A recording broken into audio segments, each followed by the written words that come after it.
Free your mind.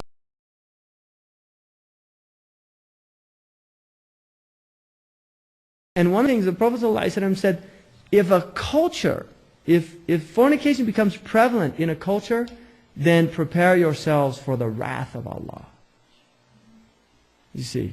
And the wrath is in those children, because they're filled with rage. And look at what's up. We've now reaching 50% in this country. Children born out of wedlock, we're reaching 50% or past. And look at all the crimes. Look at all the violence. There's rage. If you go into the prisons in this country and ask these men, they don't have fathers. They didn't have fathers. They don't even know who their fathers were. That is oppression. That's unjust. You can't do that to a human being. They have the right to know who their father is.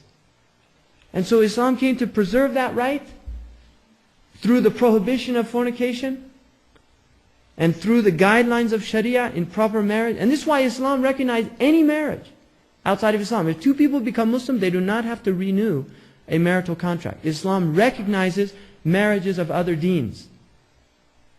You see, it doesn't, it's as long as it is a marriage that is recognized by the custom of a people. But two people living together with no responsibilities, Islam rejects that completely. And people forget that in 1968, it was major news in this country that a woman on the East Coast was kicked out of her university because she was living in sin. 1968, kicked out of a university because she was living in sin. People forget how quickly morals have changed in this culture. There was an article in News and World Report about fornication, premarital sex. And what they were saying was even conservatives won't condemn adult consensual premarital sex. They'll condemn teenage sex, but they will not condemn consenting adults, because everybody's doing it, the article said. Well, why should the children, why should the teenagers not do it if that's their example? You see? Why?